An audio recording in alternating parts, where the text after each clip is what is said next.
We want to thank you all for joining us for the 5th Annual South Georgia Healthcare Summit.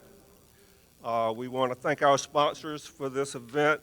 Their support is what makes all of this work possible. For the last 8 years, WorkSource Georgia has provided grant funds to allow us to do this work from the ground up, and we thank you for the continued unwavering support of this work. Our event sponsors in alphabetical order include our platinum level sponsors who have their banners displayed on the side of the stage. Some of them, there's more.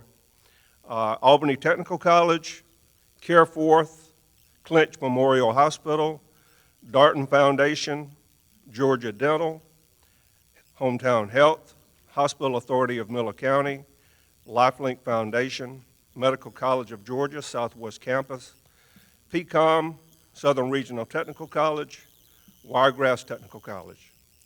Our silver level sponsors have their banners displayed at the entrance to the ballroom. CareSource, Elevance America Group, Georgia Health Initiative, Georgia Power, McKinney Medical Center, Tiff Regional Medical Center, Southwell.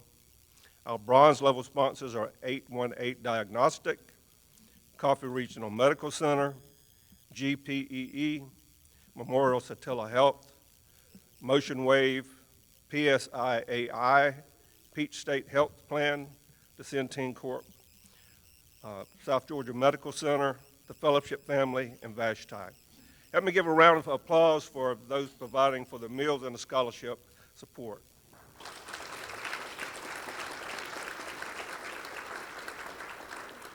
Okay, so when you registered, you received a vendor card. And what we need you to do is to visit all of the vendors, see all of their programs they have, and they will check off for you. And after you've visited all of the vendors, on the back put your name and your organization and put it in the basket at the front where you registered, and you'll be in the drawing for prizes. Okay, a little bit of housekeeping here. The facilities are located in the lobby to the right or left when you exit the ballroom. And okay, so now it's my pleasure to introduce my boss, Melody Pierce. She is Executive Director of WorkSource Southwest Georgia. And usually we have the Melody and Roberta show. As you remember, it's always led it off.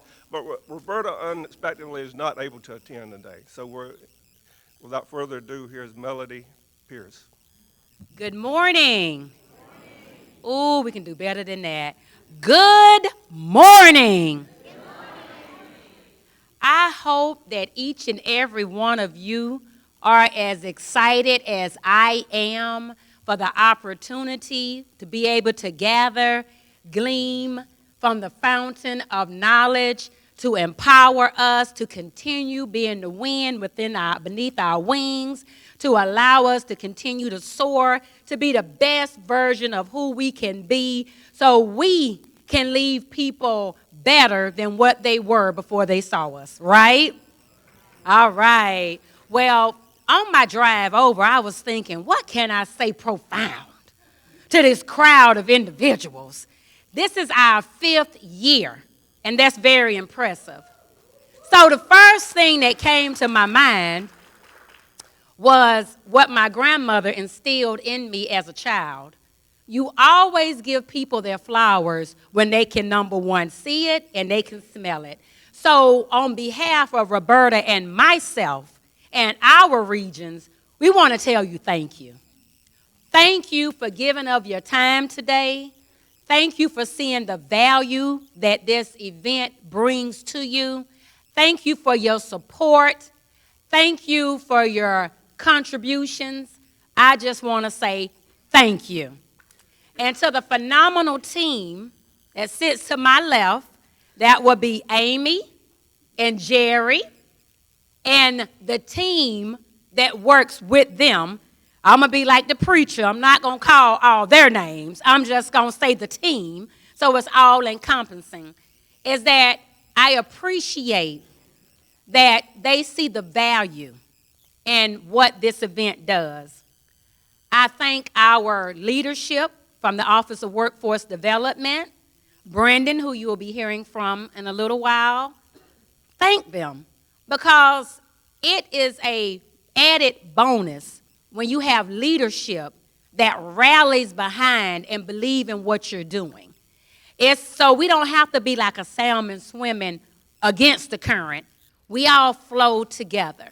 When this initiative began, no one realized that it was going to be and grow to what it is today. It started off one way, and the output is a different way. We are now able, because of the contributions and the sponsorship, to be able to offer scholarships. That's big. That's real big. So as I give my welcome before I take my seat, I want you to look at this as your summit. You have invested just as much as the worker bees have. Ask questions. Drink from the fountain of knowledge. Network. Exchange information. Because in order for South, West, and South Georgia to continue to be a beacon and draw others, we have to continue to work together. There are no county lines, there are no regional lines, because employers, when they look at our region, they don't look to see if it's Valdosta or Albany. They're looking at a workforce. So let's continue to work together, let's continue to support one another, and let's continue to be the best version of South and Southwest Georgia. Welcome, welcome, welcome. So the next part of our summit is our scholarship awards.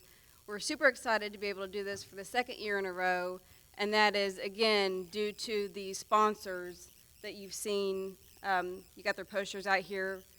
The boards have been going through on the PowerPoint. So if you see them, thank them. It would not be possible without them. So we're proud to announce our 2025 South Georgia scholarships. Jerry is going to do the high school and post-secondary for Southwest, and then I'll come and do the high school and post-secondary for Southern. So I'm sorry I really wasn't listening. Did you mention how the scholarship program, how it all came to be? Because you want to do that? I had my paper to read, but I was like, I'll just wing it. Don't take my notes. So the whole deal is, we're funded through WorkSource Georgia. And because of some stipulation, you can't use the grant money for food.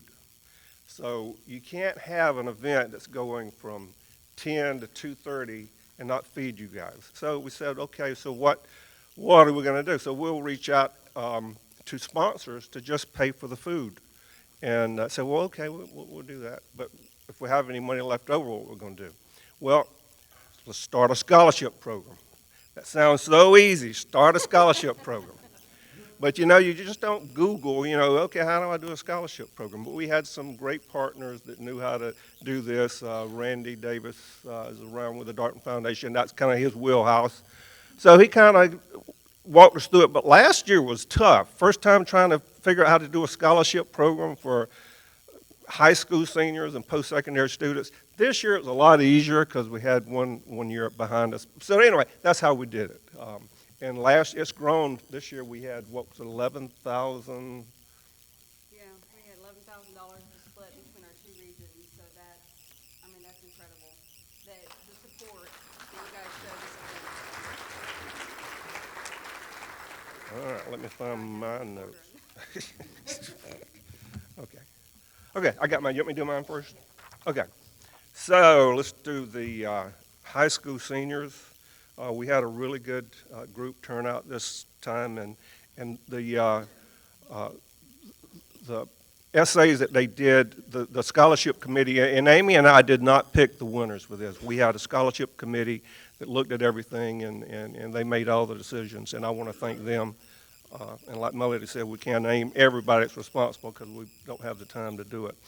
But, okay, so let's start off with Jenny Lee Harris is a senior at Monroe Comprehensive High School in Albany and plans to attend Georgia Southwestern State University. Her program of study is healthcare and plans to become a nurse at Phoebe Putney. Jenna Lee was not able to attend the summit, Accepted on her behalf is Dr. Lisa Easom from Georgia Southwestern State University.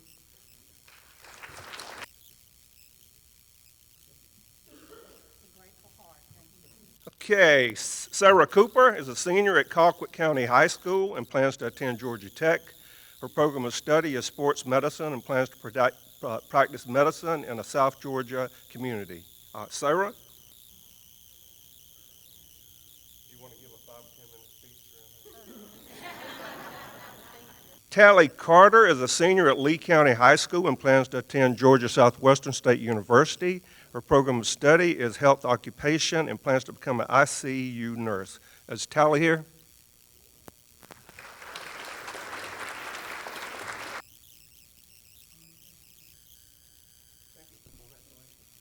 Okay, Kate Sigmund is a senior at Grace Christian Academy in Bainbridge and plans to attend Georgia Institute of Technology. Her program of study is radiology and plans to pursue a career in biomedical imaging. Kate?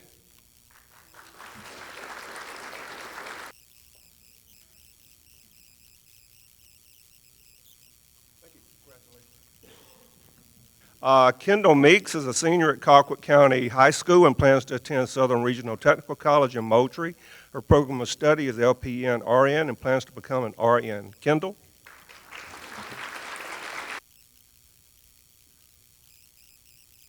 Okay, India Hayes is a senior at Westover High School in Albany and plans to attend Fort Valley State University.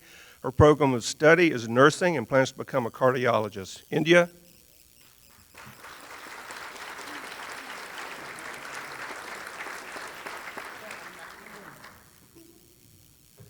Okay, now for the post-secondary winners. April Mango lives in Pelham, Georgia, and attends Albany Technical College. Her program of study is Associates of Science in Nursing. After finishing her training, April plans to become an RN. April was unable to attend the summit. Accepting on her behalf is Lisa Stevens from Albany Technical College.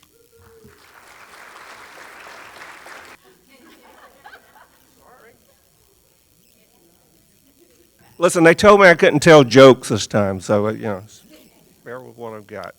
Okay, Jaden Hester lives in Thomasville, Georgia. Do you have Jaden's? Okay.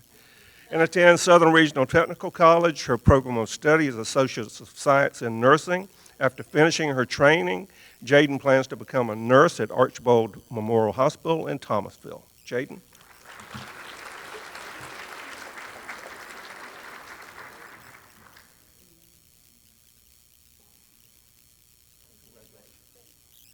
Carmen Gant lives in Wiggum, Georgia, and attends Southern Regional Technical College. Her program of study is Associate's Degree in Nursing. After finishing her training, Carmen plans to be a nurse at Archbold Memorial Hospital. Carmen?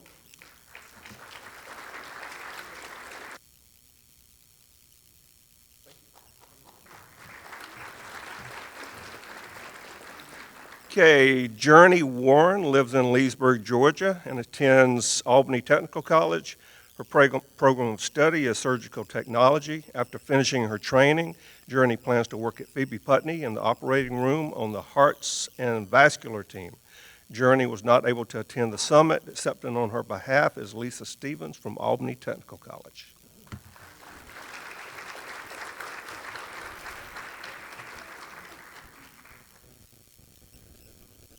Okay, Mallory Blackston lives in Ellaville, Georgia, and attends Georgia Southwestern State University.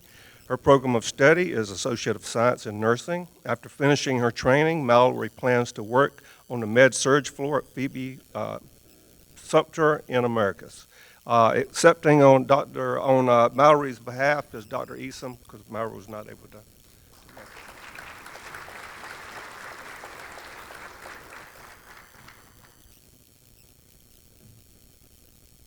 All right, and our $1,000 winner, Maxwell Dean, presently lives in Camilla, Georgia, and attends PCOM, South Georgia. His program of study is osteopathic medicine. After finishing his training, Maxwell plans to serve as an emergency medical physician in rural Southwest Georgia. Maxwell?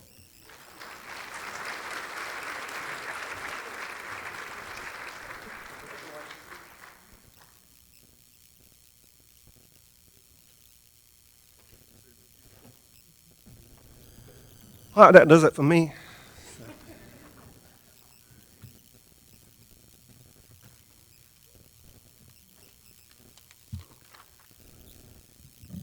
Okay, we're going to start with our high school. This is a $600 recipient for Yvonne Juarez Gomez. She lives in Eccles County and is planning to attend VSU for a Bachelor of Science in Nursing. She is not here, but if anybody is from Eccles County, you can come up here from Eccles High School.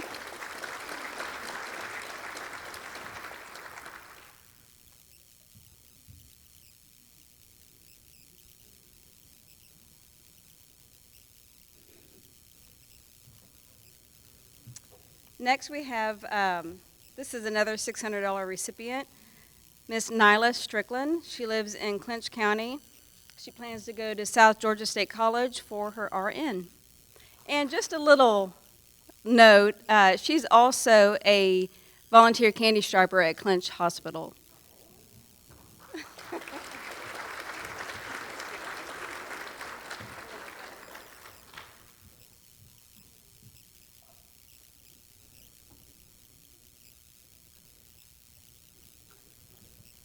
And just as another note, when we send these to the scholarship committee, they're redacted, so they don't know their name, they don't know the school, they don't know the county that they live in, and so it's a blind review. I think that's important, and of course, Jerry mentioned we're not involved in it, so these are well earned from their scholarship or for their essays. Next is a $750 award. This is to Michaela Presley. She lives in Pierce County. She plans to go to Coastal Pines Technical College for a career in the healthcare field.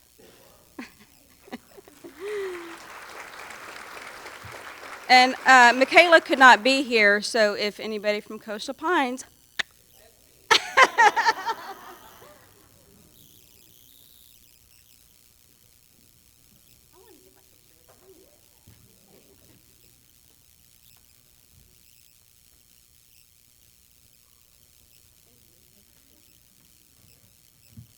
And then for our $1,000 high school scholarship is Jessica Simmons. She goes to Lowndes County, or Lowndes High School. She plans to attend VSU for nursing, and I believe her CTA director is going to be here, Michael Ruiz, to accept on her behalf.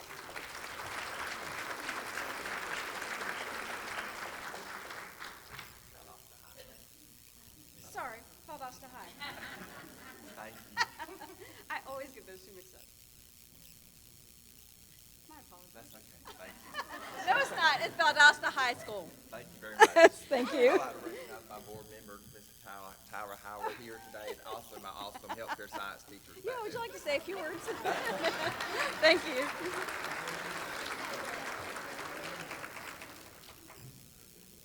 Now we're moving on to our post-secondary. John Jones, who is not able to make it, he's a $250 scholarship winner, resides in Tift County and goes to Southern Regional Technical College in the radiology technology program.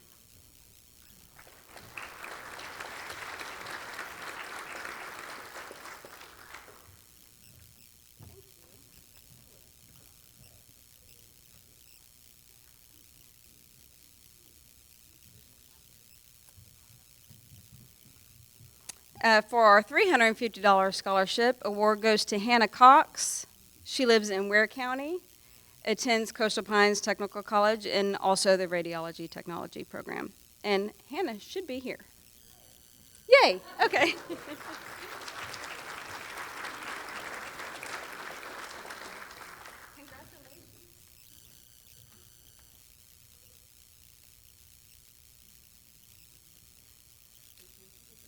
Do you want to say a few words? Very blessed to have this. Thank you very much.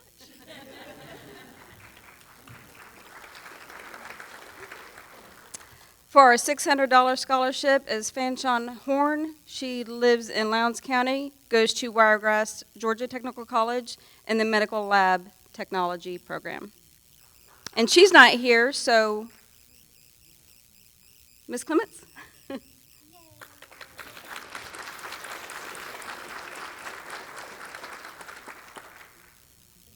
did not. I'm excited. But I'm sure she is. For our $750 scholarship winner is Heather Ortiz. She resides in Cook County, goes to Ware County, resides in Cook County, goes to Wiregrass, Georgia Technical College in the medical assisting, and she won for our high school scholarship last year. Another blind review, she won for our post-secondary and is excited to be here. Heather?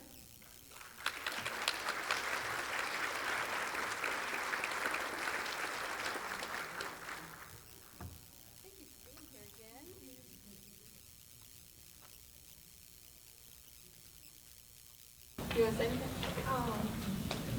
Well, I'm grateful that I got this scholarship for the second time, and hopefully everything goes well. A and P is not easy, but I'm getting there. Thank you so much.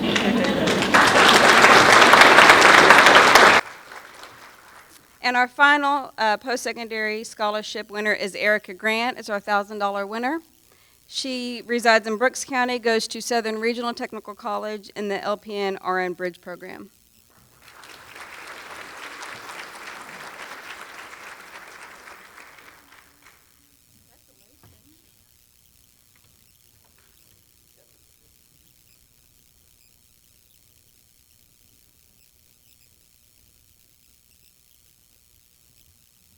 Let's give a final round of applause for all of our winners. You want to do that? So, I forgot earlier, but y'all all received when you registered the either an orange, a blue, or a yellow card. That's for the breakout rooms that are coming up, and it shows if you've got the orange card, you would go to room 19A, and that's right back here in this corner, and then you would go to room 2, room 19B, and then 19C. And then if you've got the blue card, it spells out on which room you'll start off with. So anyway, wanted to do that, and I'm going to bring Amy back up. Okay, I am super excited to introduce our opening speaker. Last year on the survey, speaking of the survey, on your table is the QR code for the survey. Please fill that out. That helps us guide us as we plan for next year's event. Last year you said, let's talk about AI. So we got the best person to talk about AI. I'm so excited about this. Vicki Davis has been teaching students from 7th to 12th grade since 2002 in South Georgia, and is also an instructional technology coach. She's been blogging at the Cool Cat Teacher blog since 2005 and writes for Edutopia from the George Lucas Foundation.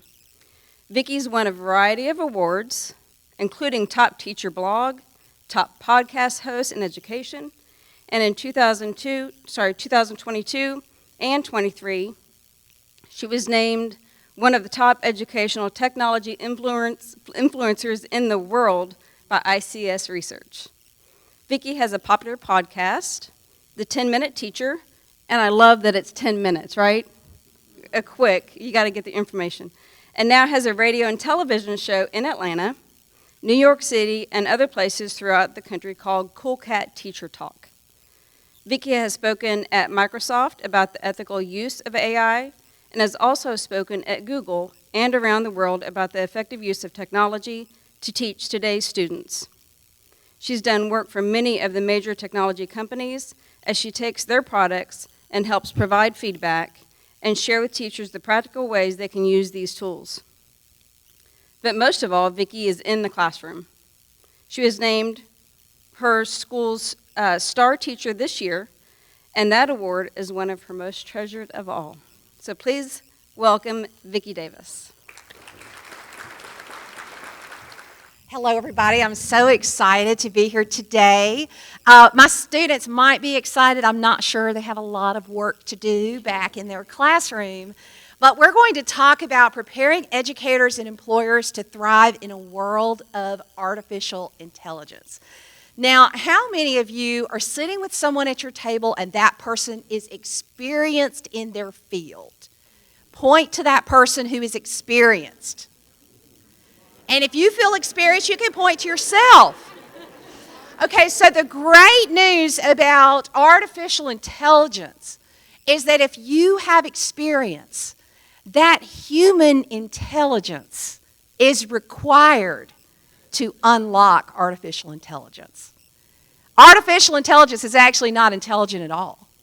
It only does what the humans help it do. And it is our future to help our children use artificial intelligence. So don't be afraid. If you're one of those who's just like, technology's not for me, it's okay. Because you can use this to make a better tomorrow. Absolutely. So I am a child of the 80s. I'm going to go ahead and tell on myself. Some of you were part of the big hair because I'm about to show a picture of myself in college. Now, I know at least a few of you, Carrie in the back, were big hair people with me that were in the 80s, but I prefer to believe, like Dolly Parton said, the higher the hair, the closer to God. So this was me in college, and me and some friends had an idea. We created this platform where you could make hotel reservations, airline reservations, you could book restaurants, you could do all these kind of things, and this was 1990. So my professors pulled us girls aside and said, hey, the internet's going to be big. You should take this and make it into a website. Okay, at the time, I didn't even know what a website was. I was programming in something before website. And I said these words, the internet will never be anything. Who would want to book travel online?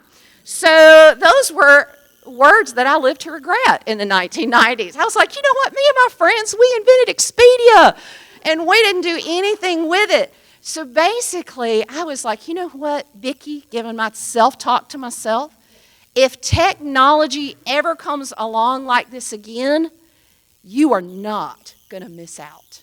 So I started teaching in 2002. Didn't plan to get into teaching, but I got into teaching because of our 3 kids, 2 of my children have learning differences. And if I did not go and help them at the school know how to use technology to reach my children weren't even going to graduate high school.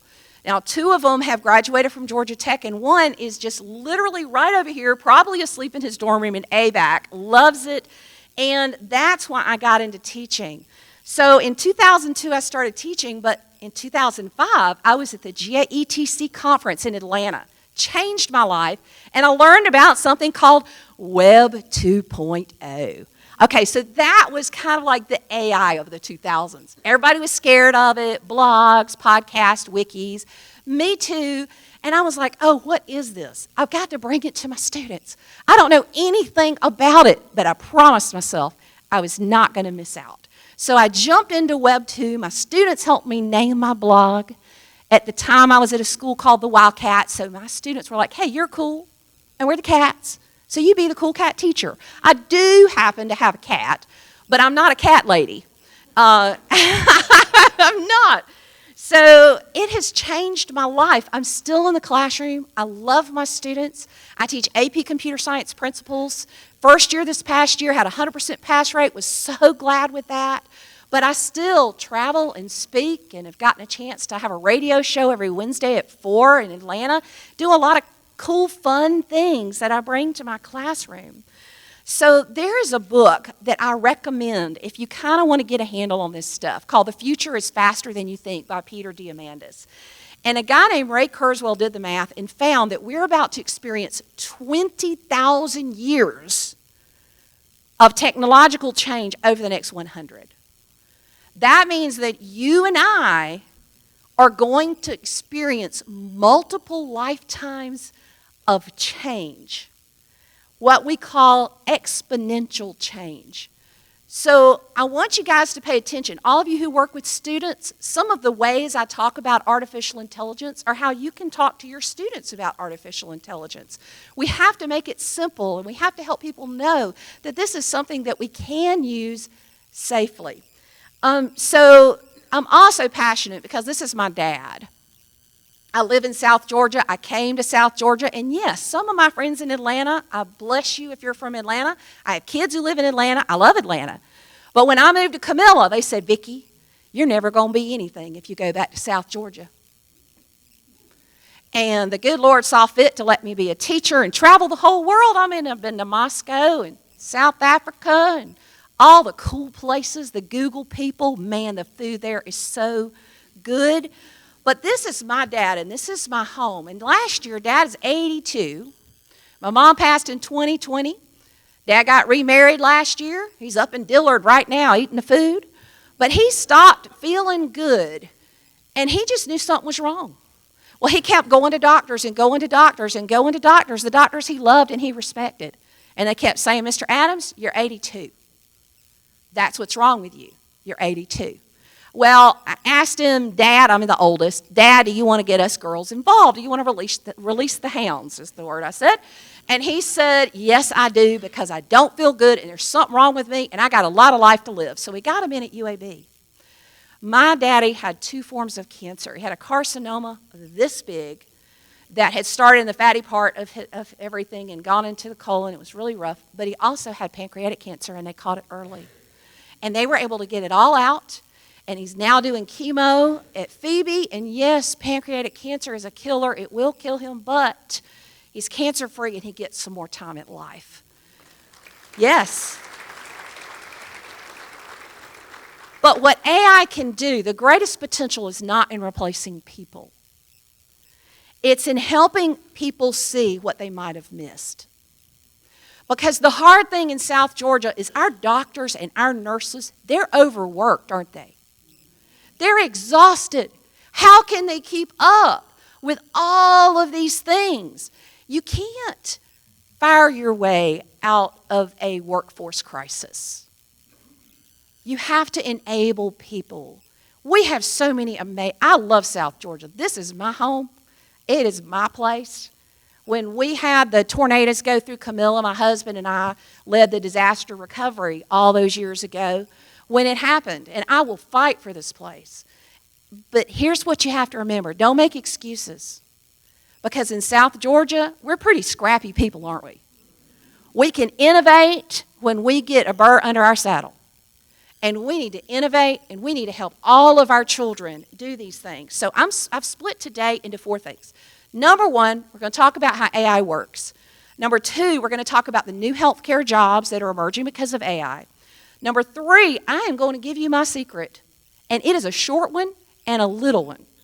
But it is my secret for innovation. So as you're listening to me talk, and I don't know if they can use those little pads or not, but maybe they won't miss a paper or 2 pulled off the top. Your goal today is to pick 3 things you want to learn more about. Not 50, but 3. So have some way to say, hey, I want to learn more about this, or I want to learn more about that, because I may mention a research study or a technology or whatever. Your job is to pick 3. If you wanted to ask me what my 3 are right now, I have 3. Some of them involve some stuff with ChatGPT, some with some other things, but just pick 3. And I'm going to teach you that method of innovation. And then if we have time, we will talk about AI ethics. If we do not, we will talk about it in my breakout session. It's really important to know the words to use with our students about the ethical use of AI. So that's a big deal. I'm not going to diminish it. But right now, I just want to I hope that you can have an open mind. So I want you to turn to your neighbor and say, I have an open mind. Okay, that's what you've got to do. So let's talk about how do we teach people about, some people are saying, I just said I have an open mind, but I really don't. Okay, but yes. Okay, so what is AI? The definition of AI from Merriam-Webster is that it's the capability of computer systems or algorithms to imitate intelligent human behavior. Could you say imitate? Okay, it is not human. It imitates. So we have to be careful, because when we talk to these chatbots, there's something called the ELIZA effect. So in the 1960s, a professor at MIT called Joseph Weizenbaum created this really simple computer program that was an imitation psychotherapist, and it was called ELIZA. And suddenly, within moments of talking to this thing, people started revealing private secrets to it. And we call this the ELIZA effect. And all of us working with AI and healthcare especially, you've got to know this term. It's a tendency to falsely attribute human thought processes and emotions to AI and to believe AI is more intelligent than it actually is. AI is actually dumb. AI only does what humans train it to do and what we tell it to do. But we need your experience, your HI, your human intelligence, to be involved with AI so we can make it better, so we don't miss the diseases, so that we can treat these things in South Georgia and our people don't have to drive out of town to get their special things found out. So AI has been around a long time. If you've used spell check, you used AI. If you've used YouTube, those algorithms, that's artificial intelligence. If you use a Siri or Alexa, and I hope I just didn't set anything off, you've used it. And guess what? I just learned yesterday that Alexa next month has AI coming to it. So it's going to read your emotions. You can actually, if you have an Echo Show, you'll be able to take a picture of what you're studying, and it will do a verbal study guide for you. So it will quiz you on your vocab, which is good because a lot of us teachers are moving to oral testing anyway, because we got to make sure they have it up here and not just here, long direction from here, fingers, and all that assessment we've done in the past where we had the 5-paragraph essay that they wrote at home, y'all know that's gone. They need to be writing in class. They need to be conversing with people. And there's lots of ways to do that. So Snapchat filters, that's all AI. And guess what? Snapchat filters have the same technology that's going to allow radiologists to be able to find cancer. So all this has been around. But November 30th, 2022 is when everything changed because something called the LLM came along. The large language model. Turn to your neighbor and say, large language model. Okay, so it is an AI system that can understand, process, and create human language. It is trained on large amounts of data using machine learning or ML techniques. Now, it is 3 things. It's GPT. So let's break down. What is the G? What is the P? What is the T? So first of all, it's generative. And all of us who've lived through all these storms, oh my goodness, we know what a generator is. We put gas in, and what comes out? Electricity, and then we can keep our freezer alive and we don't lose all that squash casserole we made from last summer. But AI is generative. We put in words or prompts and we get out words. Now we do something called prompt stacking, where we pull something out of one AI and we put it into another. But it's generative, so it generates, and it's all in the prompt. You got to know how to prompt it. And that's one thing I teach my 8th and 9th graders and my seniors. It's also, P is for pre-trained. Everybody say pre-trained. Okay, so it's generative and it's pre-trained. So in June 2018, when the OpenAI people who created ChatGPT wanted to try to make their model better, they decided they were going to let it consume everything on the internet. So it read everything on the internet. Now remember, when I say it read, it's not a human, it's a program, because it freaks people out when I tell the story a little bit. So it read every website and every book that was available on the internet, and it ran out. Okay? So then they taught it to understand human speech, and it listened to every podcast and every single piece of audio it could find on the internet. All of it. Because what it was trying to learn was how do we speak and how do we talk. Now, it didn't learn, is this right or is this wrong? It just learned how we talk. And you know what? We can say pretty dumb things sometimes, can't we? So it learned a lot of dumb stuff, and it learned how to talk like teenagers better than I can. Sometimes I go to AI. So, and then they taught it to be able to recognize videos. So it watched every video available publicly, all of YouTube, everything.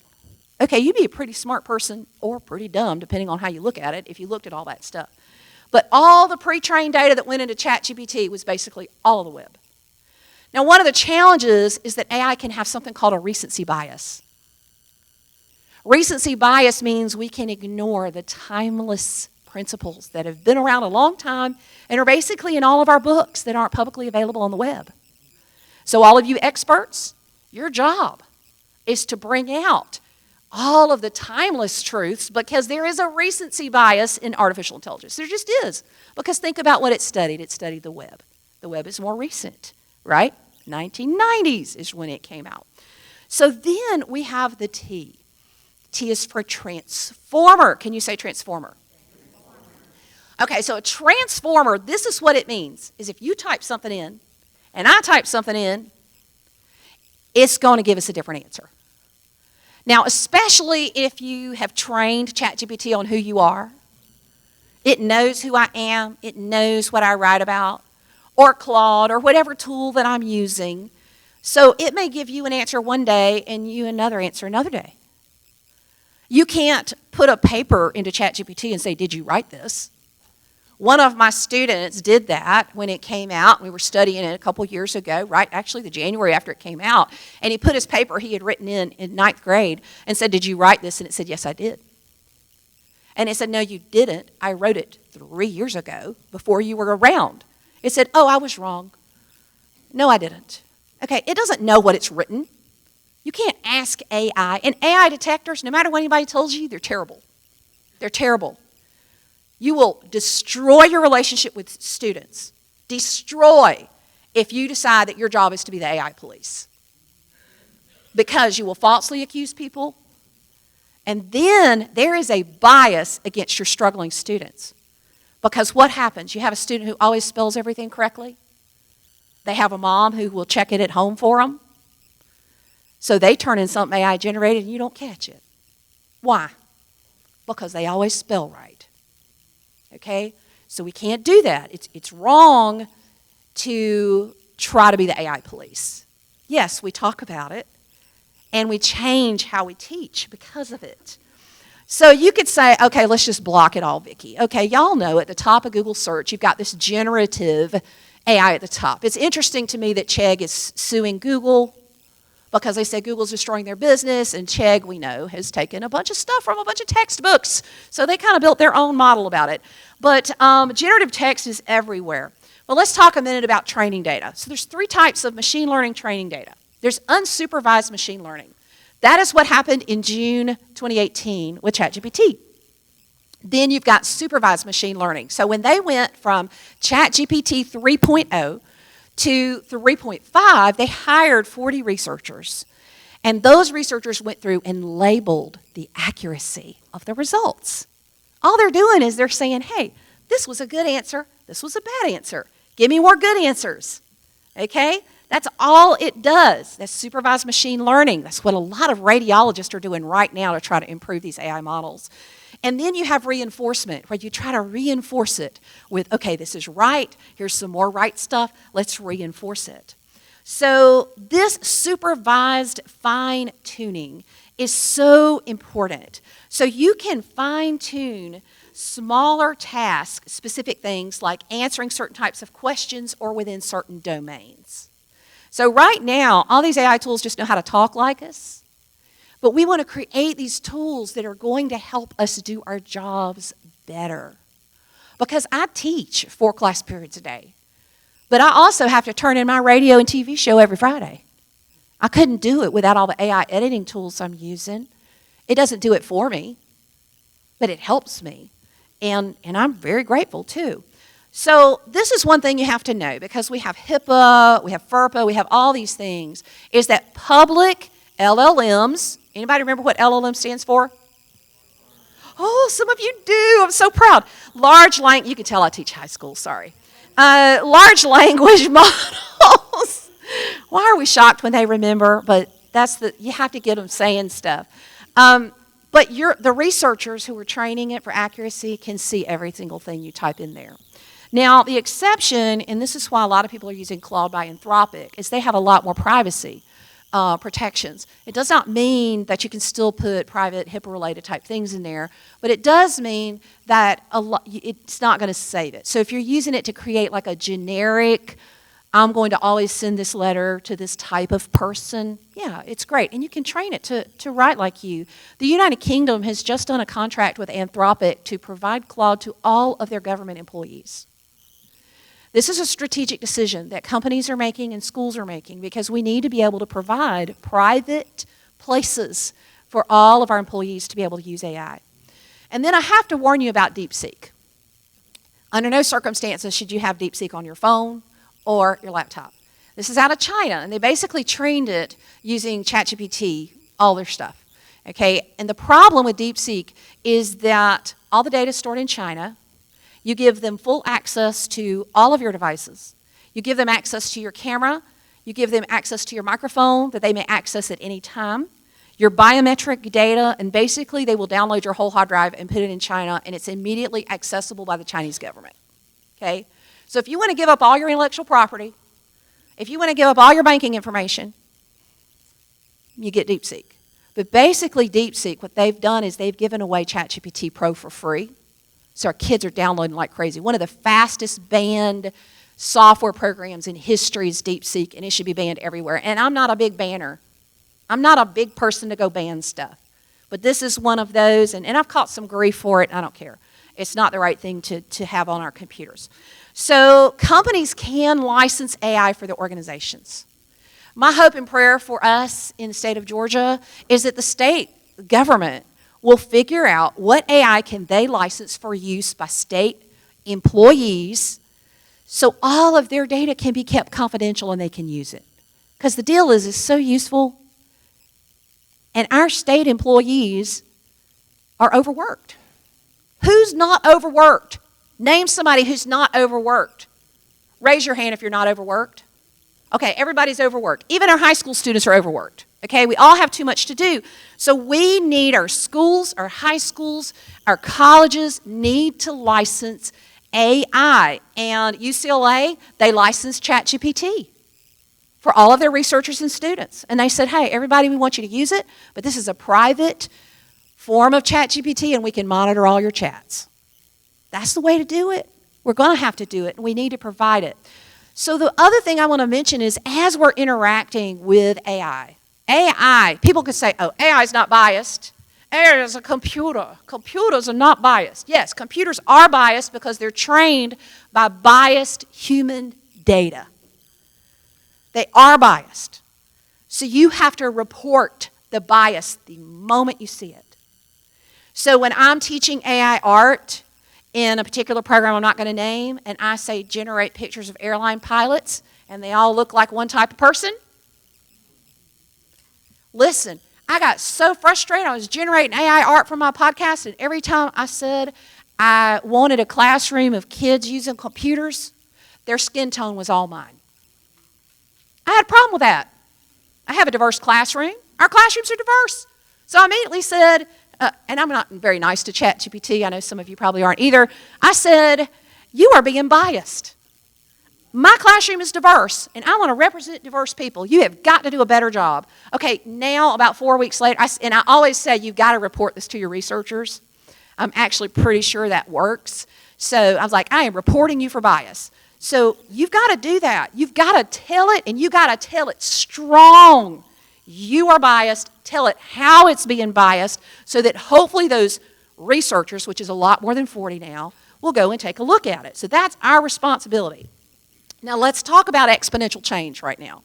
Because a lot of people think exponential change means really, really fast. It actually doesn't.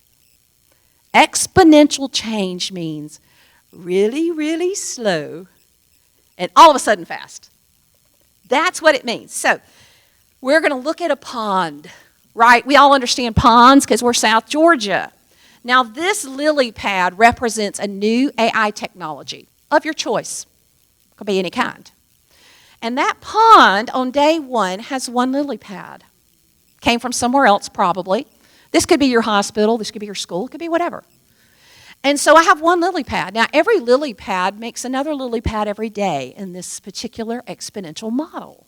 So on day 2, I have 2 lily pads. Day 3, 4 lily pads. Day 4, 8 lily pads. I start noticing, okay, my pond is getting a lot of lily pads. I might deal with it then. But then day 5, it's half full, and guess what? Day 6 is completely full. That is exponential change. So back to the book I mentioned earlier, when AI jumps on the back of any other technology, whether it's cardiology, cancer treatment, nursing, anything, change immediately becomes exponential. That's why our change is going to be so fast soon. Not quite yet. So a lot of people look at this and say, hey, halfway through is day 5. No, halfway through is not day 5. Halfway through is barely noticeable. It's day 3 with 4 lily pads. Okay? And AI right now, while it's big in the computer world, it's really, really tiny in the healthcare field. You're probably at day 3 right now. You can get in early enough to make a difference. Because don't be like me and miss it. I missed it the first time. I didn't miss it the second time. I'm not missing it the third time either. Because I care about my students. I'm not going to be here forever. I'm not going to teach forever. But I want to leave a legacy of students who thank me for what I taught them. And they do every day. They call me all the time. Hey, I'm a dentist in Tennessee, and I'm just been elected one of the top dentists in the country in some dental organization. And the thing we talked about in 10th grade, blah, blah, blah, blah, you remember that? Yeah, it changed my life. That's what I want. That's why I do this. So we are this close to full-on AI everywhere. So how do we help our kids? Because this is exponential change. This is all the AI models, recognizing handwriting and all these things. And this particular, Our World in Data is a great place to go to look at the charts for those of you who might want to put that on your list of big 3, to go look at all the AI charts there. But I put a little star here. This is patents relating to AI. And the star is the life sciences field. You see how it's kind of little? See, we're probably just in the very early stages, but this thing is getting ready to take off, and patents in everything. Exponential change. So you can see language is right here, but biology, y'all, you can barely see. It's kind of way down here at the bottom. It's probably 4 lily pads. It's early. And the difference you make with your students today will put them at the top of their field tomorrow. If we in South Georgia can catch the vision for what this can be, and we can do some really simple things, we can make a huge difference in the life of our children, because this is where we are, but we're getting ready to move forward. So what kind of jobs are going to be created? So to understand the jobs, you have to understand something called big data. Can everybody say big data? Big data is the vast data sets. It's electronic health records, wearables, genomic sequencing, and predictive analytics, all of these things.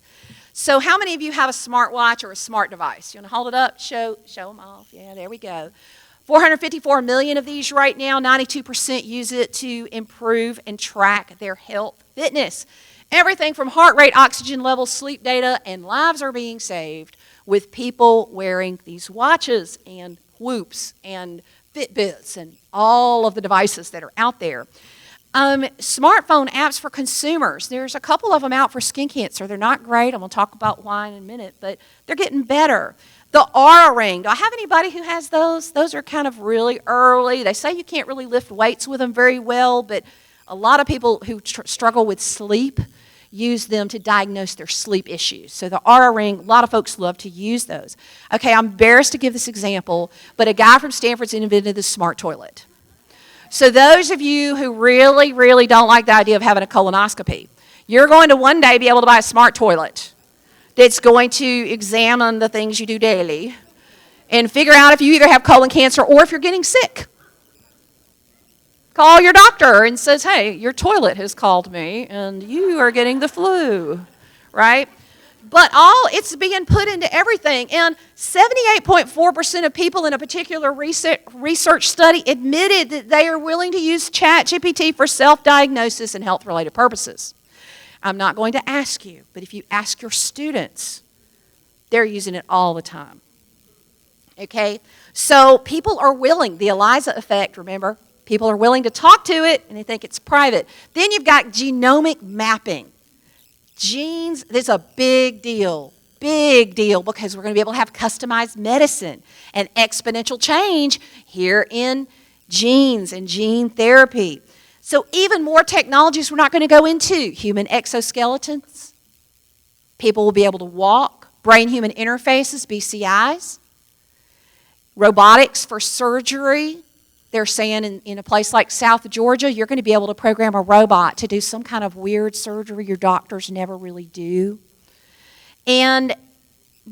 Another professor from Stanford, PhD, says that these watches take 250,000 measurements a day. That is a lot. But their goal is to try to see people who are becoming ill as early as possible, potentially before they even know they're sick. So the goal is, from all these people writing, is that we're going to move from sick care to actual health care. Because think about it. Right now, health care is sick care. You're sick, you go to the doctor, you get something to help you. But what if, and it's a little creepy, but what if the nurse who's trained in data analytics goes in the morning and has about 6 patients of her 500 or 1,000 that have been flagged, whose temperatures are a little bit elevated? Hey, how you feeling, Chatham? How you feeling? Oh, you know what? My kids are sick with the flu. Well, guess what? Your temperature is going a little up. You want me to call you in some Tamiflu? Don't have to go to the doctor's office and sneeze on everybody and get them all having the flu. Only one? I have 1 minute left. Oh, my goodness. Okay, so ethics won't go in here. Okay, so here we go. I missed the other ones, didn't I? I did, didn't I? Okay, so there's 3 types of jobs: data and AI management roles. We have health data analysts, analyze all the big data. Clinical data analysts will analyze in the clinic. We have bioinformaticians. They'll work with genetics. We have all kinds. We have AI-enhanced medical coders, AI system trainers, AI integration specialists, AI-powered staffing analysts, and chief AI officers. This will be a $93.3 billion business by 2027. You're also going to have AI-assisted radiologists, and I do want to make this point, is that not all AI improves diagnostics. Just pulled this up from the National Institute of Health, and AI is working really well in some areas with radiologists and not others. So this is something you need to talk to your radiologist about. Just because AI says it doesn't mean that it's right. We will have virtual health assistants, and nurses will have to supervise that. And we also have to deal with the ethics, because something I mentioned earlier, skin cancer, it was trained on fair-skinned people like me who do struggle from skin cancer, and not people with more pigment in their skin. Therefore, it's not finding skin cancers with people with darker complexions as at the rate that it's finding those with the lighter skin tones. So that's got to change. It's got to change. More darker training data with people with darker skins has got to happen. And this is the stuff our kids need to understand. The third area is the robotics is huge. Neuroengineers for brain-computer interfaces, robotic surgery specialists, all this is coming here.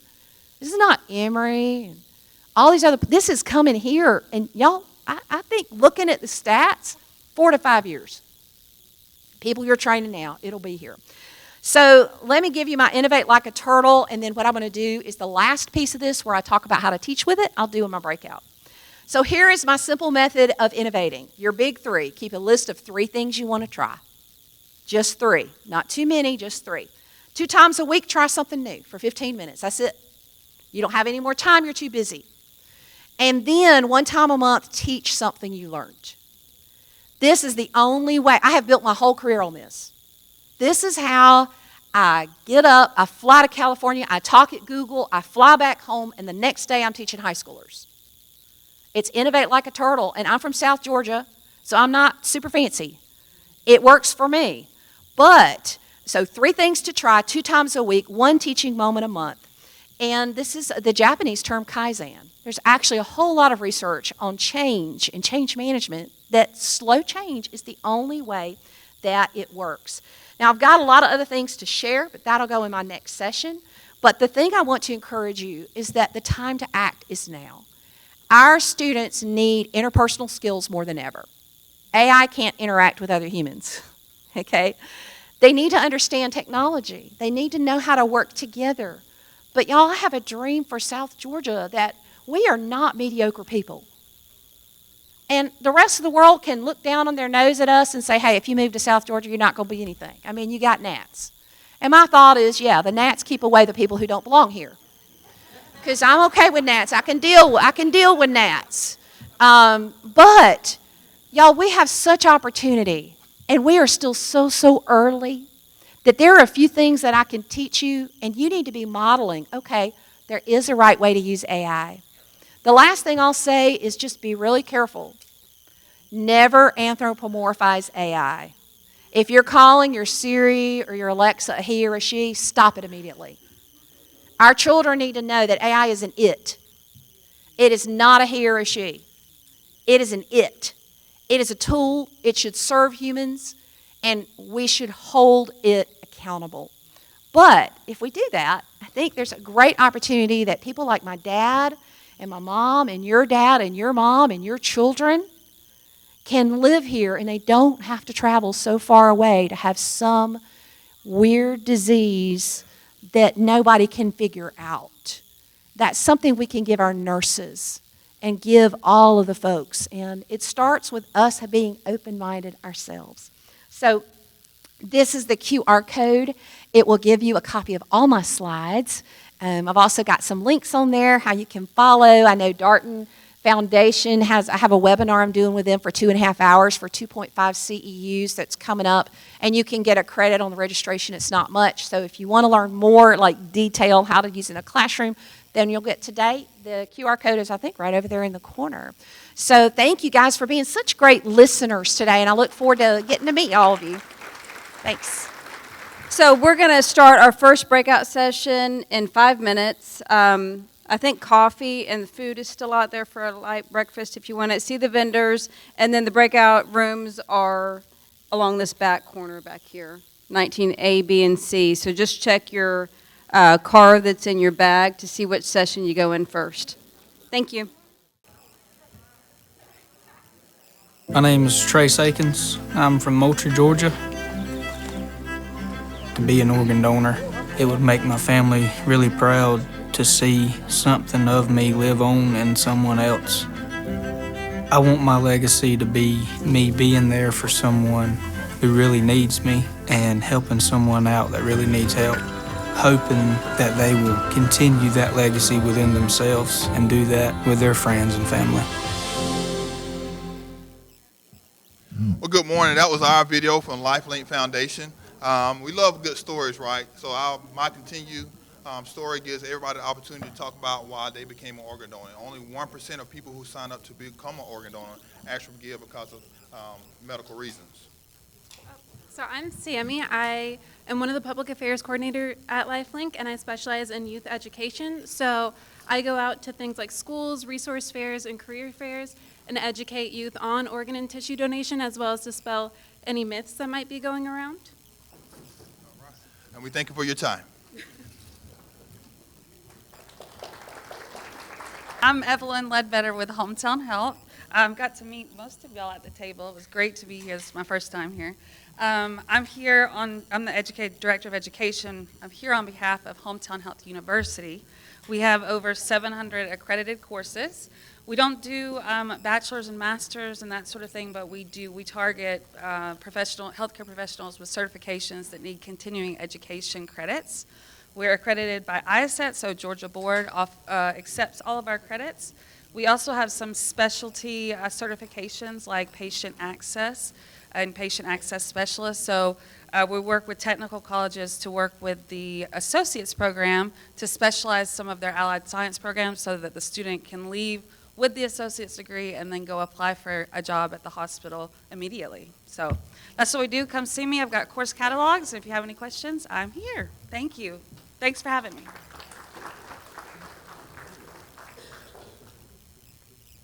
Hello, I'm Larissa McKissick with American College of Education. It's also my first time here, so thank you guys so much for having us. I really appreciate everyone that stopped by the booth. We are a fully online college. We are accredited by the Higher Learning Commission, and our BSN and MSN programs are accredited by CCNE. So it was great to connect with everyone that was looking to continue their education in healthcare, business, leadership, or nursing. And I look forward to partnering with you and your organizations. So if I haven't talked with you yet, stop by. Thank you. Good afternoon. My name's Craig Grace. I'm with SGMC Health. We're a comprehensive regional healthcare system that's based out of Valdosta. We currently have around 3,400 healthcare workers in our organization. We employ around 600 physicians, and we are currently undergoing a big expansion of our emergency room and women and children's center at the main campus in Valdosta. We're always looking for people to come and enjoy our team, so if you have yourself or anyone you know that might be interested in becoming a member of our organization, please look for us on our website, SGMC Health. Thank you. Hello, everybody. My name is April Carter. I am the owner of A&K Scrubs and More. I am originally out of South Carolina, so I decided to come here to show my grace. I am the owner of A&K Scrubs and More, but I'm sorry, I'm so nervous. A&K stands for April and Kids. I have one of my daughters back here with me today. We go to different facilities to actually set up at the hospitals. We offer payroll deduction. If you have a technical school, we actually go to the school the first day of orientation. We get the student sizes, and with the sizes, we make sure everybody have their uniforms before they actually start the first day of school. We offer embroidery as well as the patches, so that way if you have any students, if they want to go somewhere else after school, you can remove the patch and still have your uniform. As you can see, although we're based out of South Carolina, we come all over. So just let us know. If you need any services, just meet us over there in the back, okay? Thank you. Good afternoon, everybody. My name is Jenny Hadaway. I'm a community outreach representative from Miller County. I'm here along with Lakin Hearn. She is our HR recruiter. I am with Home Infusion. We service a 75-mile area radius out of Colquitt, Georgia. We actually serve 16 counties in southwest Georgia, along with areas of Florida and Alabama. We specialize in home infusion, so we actually do a lot of drugs. We do, I know that sounds awesome, rheumatology, neurology, gastrointestinal, all the medications you see advertised on TV all the time, nonstop.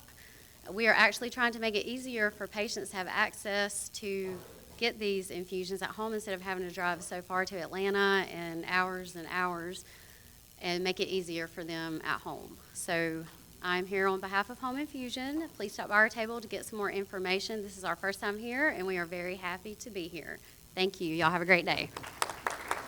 Good afternoon, everybody. My name is Glenn Boswell with Motion Way Productions. It is a pleasure to be here with so many professionals dedicated to improving healthcare. At Motion Way Productions, we specialize in creating high-quality professional content for healthcare organizations that help you connect with patients, staff, and your communities, whether it's for your website, social media, internal communications, or event coverage such as leadership conferences or galas. We definitely specialize in focusing on creating and crafting videos that highlight the human side of healthcare. We've also had the privilege of producing many patient testimonials that showcase the compassionate side of healthcare. Some of you in this room we've had the privilege of working with in the past, and we truly enjoyed supporting your goals in the past, and we look forward to helping others in the room and previous clients enhance your communications or elevate your events. I would love to connect with you after the event or through email or a phone call. At any time, we are based in the Valdosta area, but we do travel anywhere in the state of Georgia, Florida, or anywhere that it might take us. Thank you for your time, and I look forward to connecting with some of you. Good afternoon.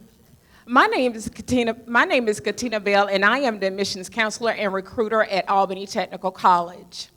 At Albany Technical College, we offer a wide range of programs from certificate to diplomas and associate's degrees. We have over 30 programs that are completely online, and we offer 20 programs that have pathways where our students can leave with an associate's degree and earn a bachelor's degree. As you all know, healthcare is in demand, and at Albany Tech, we enroll, educate, and train healthcare professionals. How ironic was it that we are in partnership with Phoebe, who are in need of healthcare professionals? Students enrolled in our practical nursing program and our associate's program, phlebotomy, and our accelerated nursing aid program, they have the opportunity of living in what we call the living learning community, Phoebe Living Learning Community. They can actually go downstairs to a facility where it's state of the arts. They are trained, and then they go upstairs to their apartments. We have 81 bedroom studio apartments, and it's safe, secure, and an environment for learning. So I would just like to encourage you to visit our website and contact me, the recruiter. I'll be more than happy to help you. Thank you. Good afternoon, everyone. My name is Lily Blitch, and I'm the Public Relations Director at Clinch Memorial Hospital. First, I'd like to thank Amy and her team at WorkSource Georgia for planning this wonderful event, and thank all of you who stopped by our vendor table, and congratulations to the ones that won the Chick-fil-A gift card for answering some questions about Clinch County. But I wanted to spend a few moments to talk about Clinch Memorial Hospital.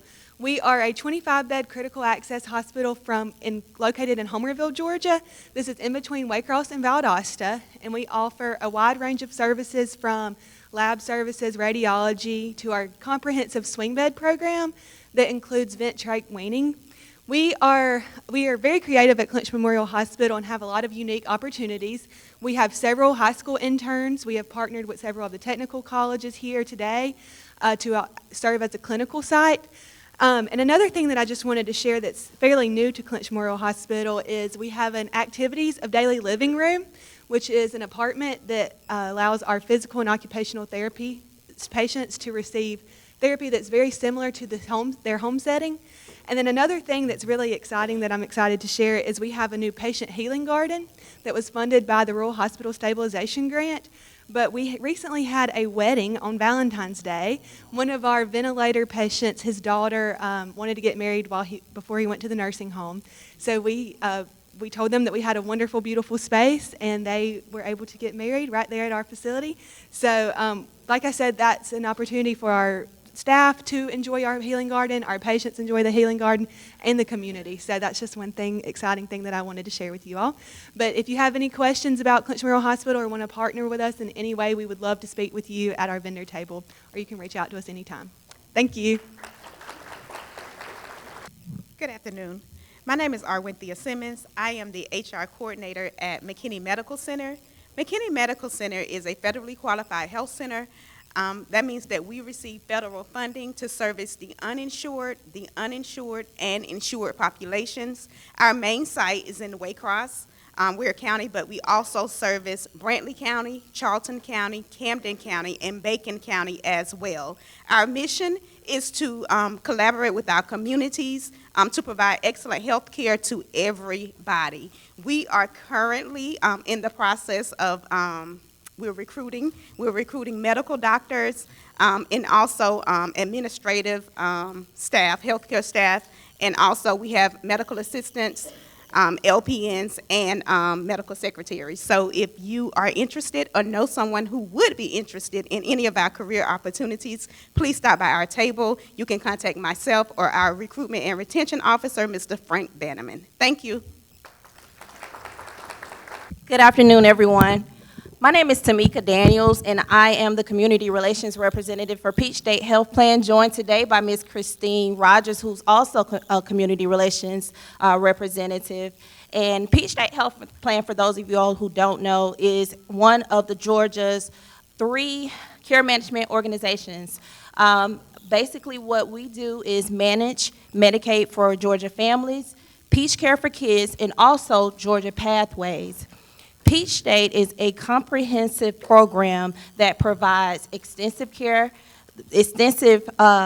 coverage for our families. Also, we ensure that we provide care for our families to ensure that we're taking care of the whole being.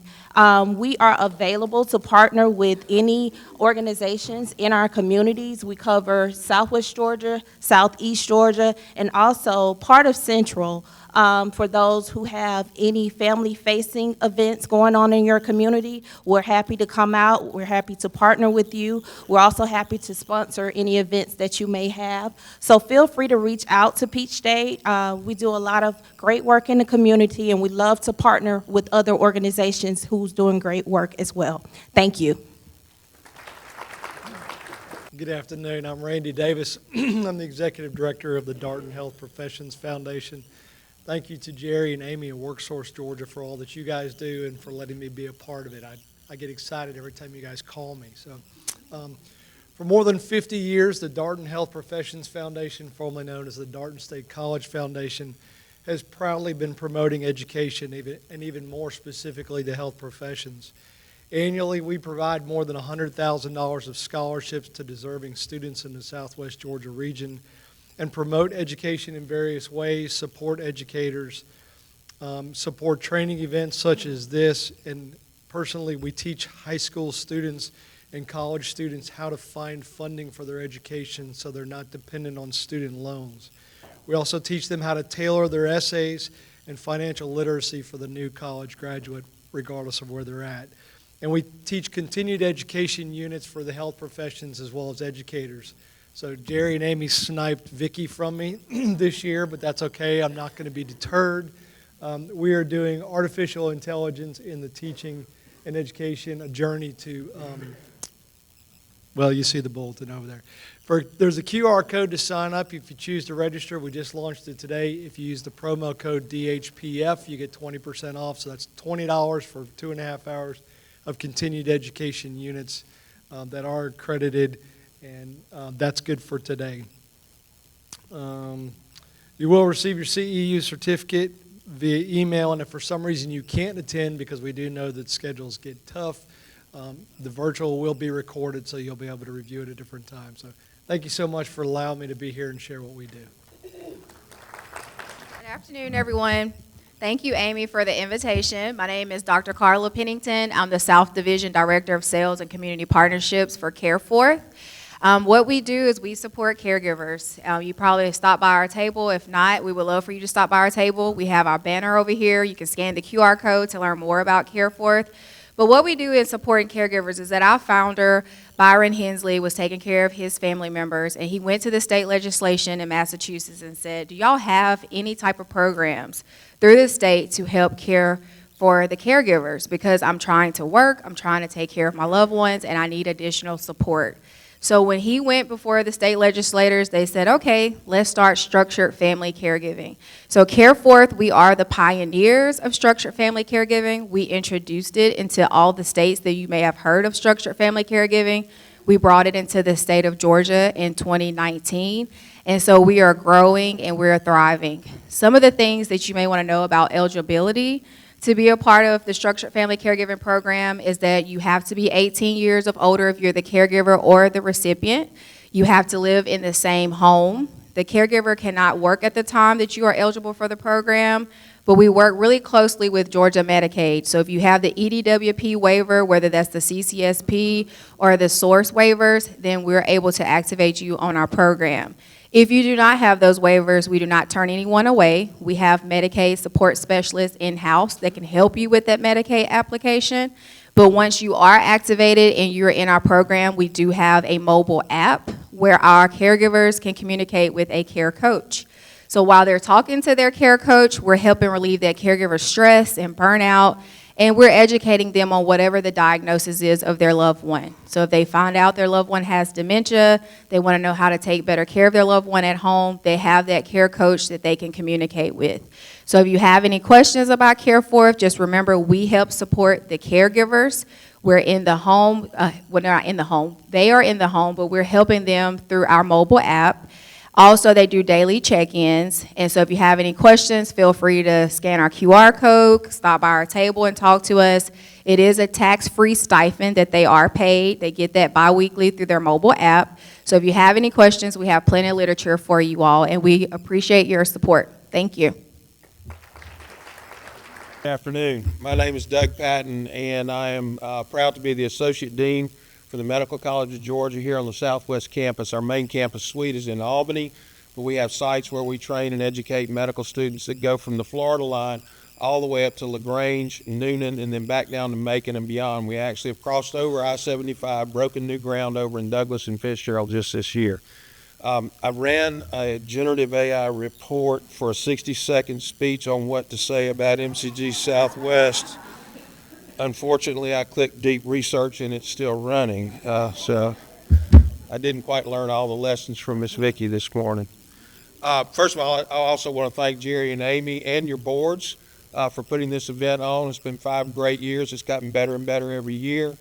We're proud to be able to provide some support for this year from the Southwest campus, primarily because we've taken on workforce development at the MCG Southwest campus, not just as a physician workforce issue, but it's a healthcare workforce issue altogether. And as part of our larger effort to try and make sure that wherever we are, we're actually doing things to improve the health of the communities where our students are being educated. Part of the reason we're able to do that, and I just want to share another word of gratitude, we received significant support from Congressman Sanford Bishop in endorsing a project that ultimately led to a grant from the Department of Labor to allow us to do some workforce development projects. I want to acknowledge Christopher Drake, who's in the back as the district director for the congressman, and he has one of the regional staffers with him also. So thank you very much for that. We appreciate the support. I'll share that basically to say that we're living in a world where federal government spending is under scrutiny, as it should be. It should always be. And certain projects are going to be ended. That's normal in the world of grant making and things like that. But if you get a chance, speak to your congressional delegates and also your state representatives about the importance that these two organizations do. Speak to your local representatives and your congressional representatives about the importance of not only the work that they do here at this conference, but year round. And let's see if we can find ways to continue to support this work together. We're proud to be a part of this effort, and we appreciate your attendance here. Thank you. I appreciate all the vendors having a chance to speak. We do have some nonprofit vendors that we didn't have time to let them speak, so make sure you visit them too. We have 2 videos for 2 additional vendors, and then we'll do the gift basket raffle. If you have not finished your vendor card, you got just a few minutes. And if you have it but haven't turned it in, you can turn it over here to Alyssa. Okay. Good afternoon, everyone. This who? For Care Source? Care Force? Okay. All right, let's get to the fun stuff. Amy Brock, where are you? Okay.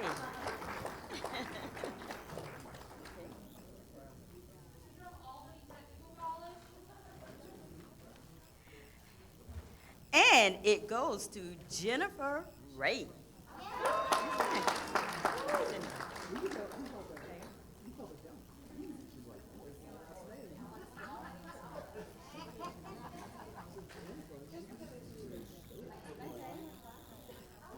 Okay, and this one is from Equus Worksource Southwest Georgia. And who is Kelly Peacock? Oh, yeah. Wait a minute now, wait a minute.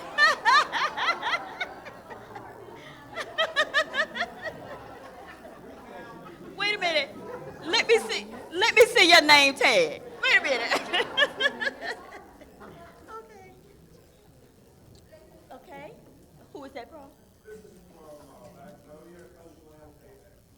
Okay. Is this Janine Anderson?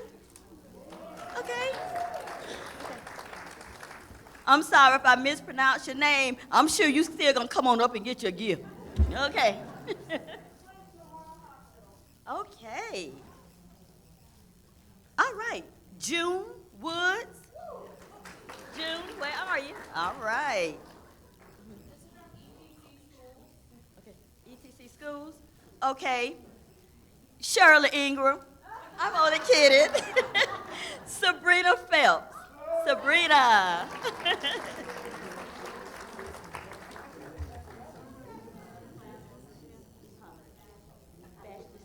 Okay. Okay. Okay.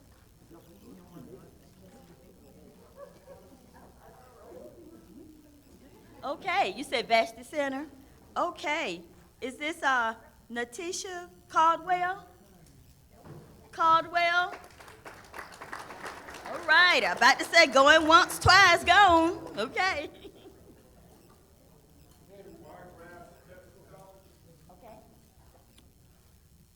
All right. Let me see. Molly Jacobs. Molly?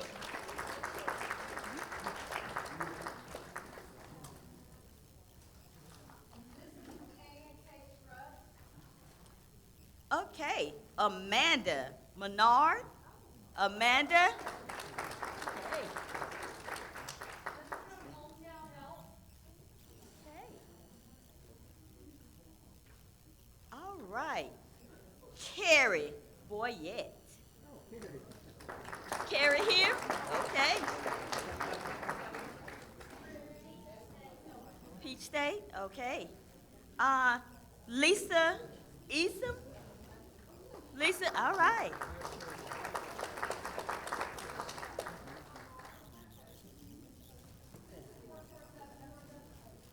All right. Where is Pam Smith? Pam? Going once, Pam. Smith going twice. Pam Smith, gone. All right, moving right along. What about Melissa Pulley? Melissa, all right. Okay. Okay.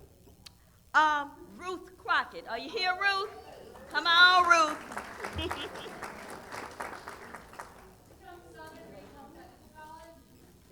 Okay.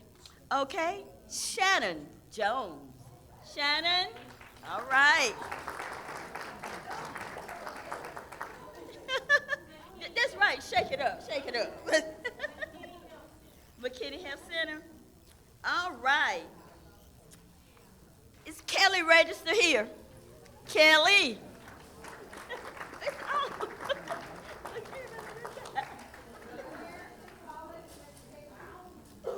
Okay. You ready? Okay. Barbara. Barbara Mitchell. Barbara. Going once. Where are you at, Barbara? Okay, Barbara. Hey, Barbara, make some noise over there.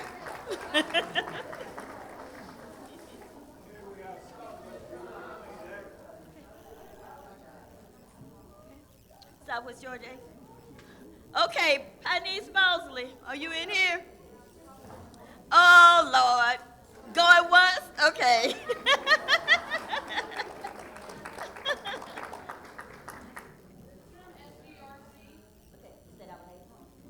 Okay. All right. Paige Faribault. Paige. All right.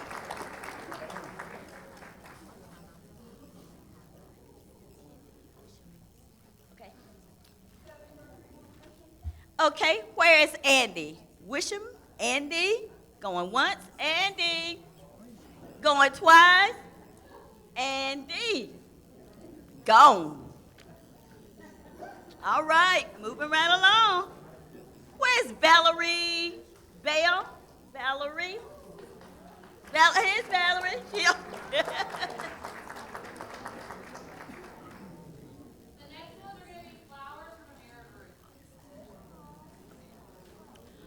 Okay. Esther Waegbullam. All right. I don't want to mess up nobody's name. I don't want to mess it up. You Esther? Esther? Okay, Esther. Thank you, Esther. Okay. This, Megan, what's that? Harkway? Oh, okay, that's you. Come on. It's you.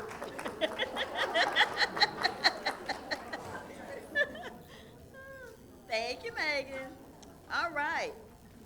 Crystal Spires. Crystal. Going once. Crystal. Oh, there's Crystal.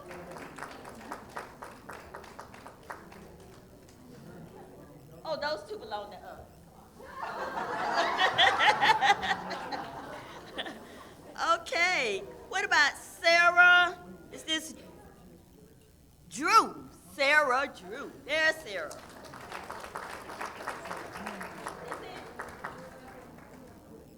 Oh, that was the last one? One more? Okay.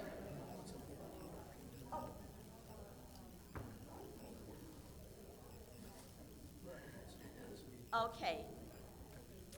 This is our last one for today. We hope all of you are happy, all of the winners. All of you that have not won, come back for the sixth summit, and you will win then, okay? So February 12th, 2026. Okay. February 12th, 2026? I said that was 2026. Okay. Thank you though. I might have got it wrong. Thank you. All right. Last but not least, Melissa Culpepper. Melissa, where are you? Melissa, is that you? Okay, come on, Melissa. Okay. Thank you all so very much. All right. Somebody that produced a gift bag accidentally left their makeup in their gift bag. So if anybody would like to come claim their makeup, I'll put it on the table over here. Oh, that's fine. Thank you.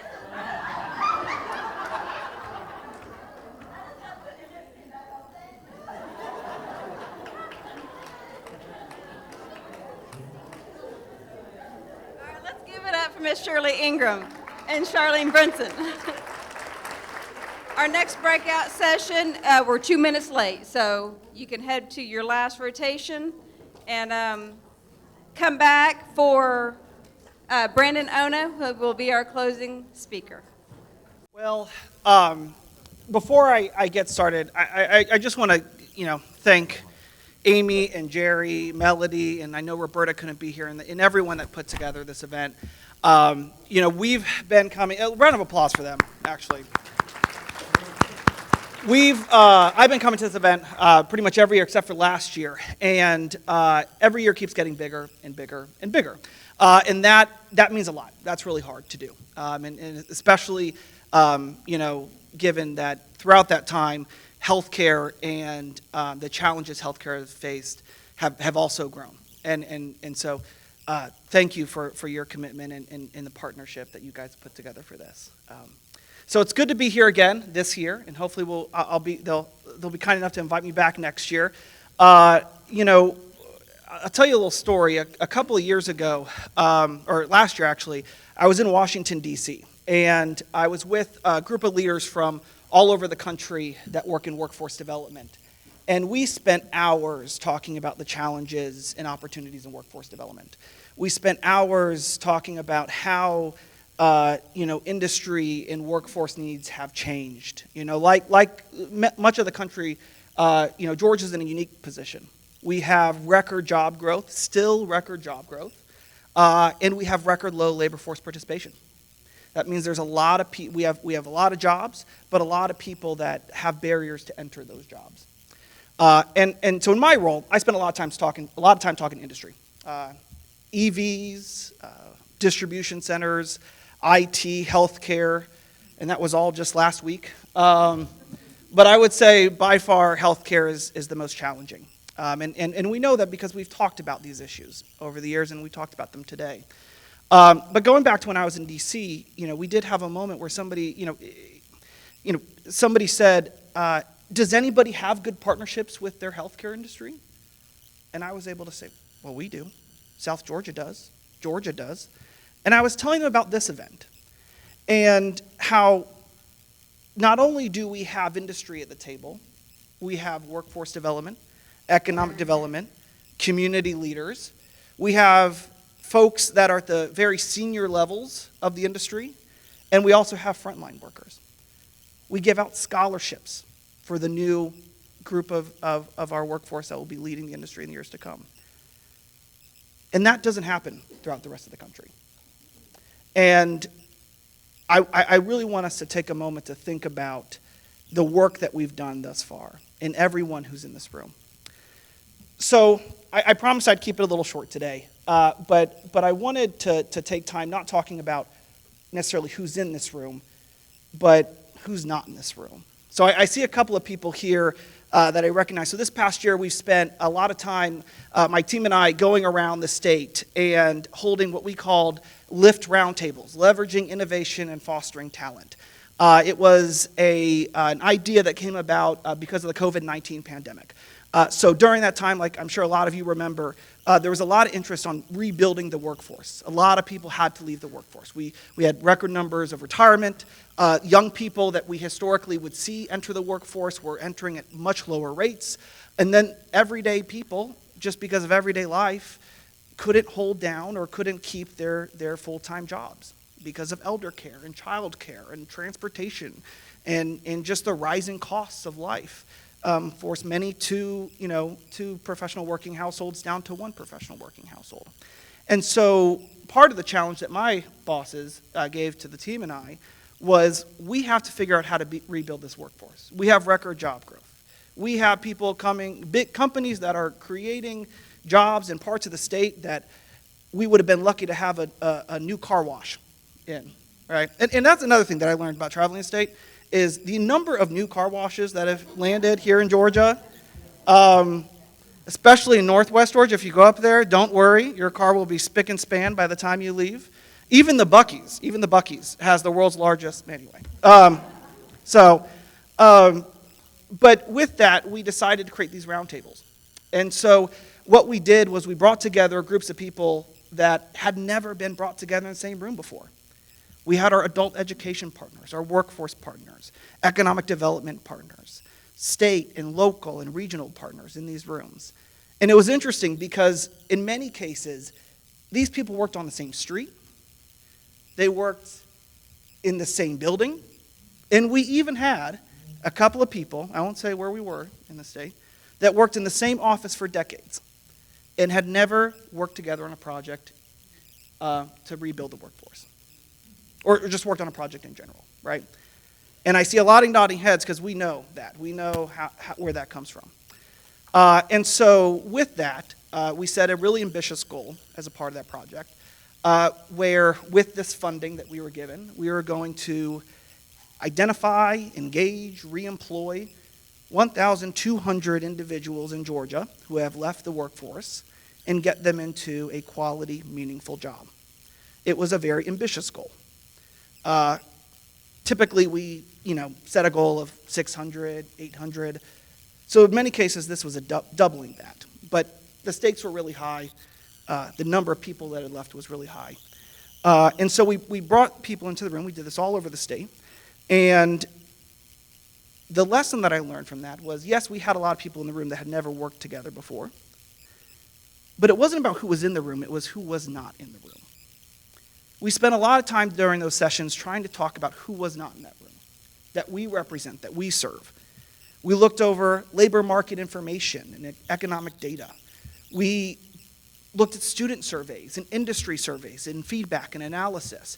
And we spent hours trying to figure out how do we help the people that are not in that room. And so I'm not a complete monster, right? We made sure to feed people while they were in the room. But I did tell them, I said, one of the times I said, we're not leaving until we come up with a plan, until we have a real actionable plan to rebuild Georgia's workforce.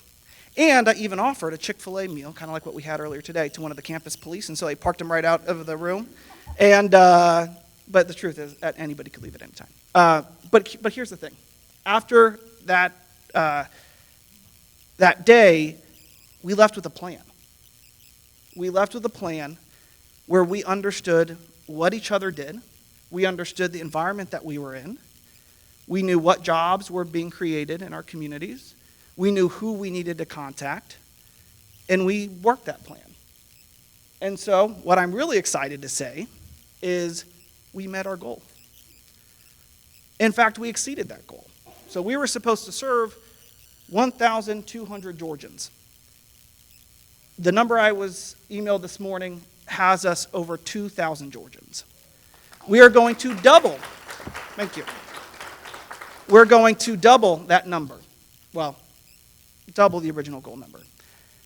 And we did that because, again, we thought about who was not in the room. So, as you're leaving here today, I want everyone to spend some time as you're driving home thinking about, this is great. Who did I meet? Who do I need to talk to? But who are we missing? Because as we know, workforce development is hard, right? Workforce development it's more than a single solution. There's multiple symptoms. There's multiple, ways to treat the challenges that we have. It's a lot like healthcare. And if you're like me, who works a lot with regulations and grants, it's a lot like medical billing more than healthcare itself. But it's doable, and we can do it. And so with that, I'm excited for what next year is going to look like, because I know as we leave here today, as we think about who's not in this room, who we are serving, who we need to serve, going back to that story of when I was in D.C., that's what makes Georgia the #1 state in the nation to do business. That's what makes Georgia the top state for talent, as you've heard the governor talk about. But most importantly, kind of like that little story that we heard earlier today, that's how people in South Georgia are going to get treated and are going to get health care and are going to be in this room next year and are going to have meaningful, gainful employment that improves and lifts up our communities. So with that, thank you guys for coming. I'm very excited to continue to support this work. Thank you, Melody, Amy, Jerry, and Roberta, and thank you all. Do it again. We're good. Yeah. Well, so this is the end of the program, but thank you all for taking your time and being here and being supportive. And I should have done it to begin with, but this would not happen without the team that has 9 meetings throughout the year, planning this and putting it together. So if you'll give them a round of applause. If you're part of that team, come up on stage when we end and so we can get a picture. If you were a platinum sponsor, thank you. Make sure you take your poster on the way out, because that's yours to keep. And take the survey, and we'll see you February 12th. Thank you.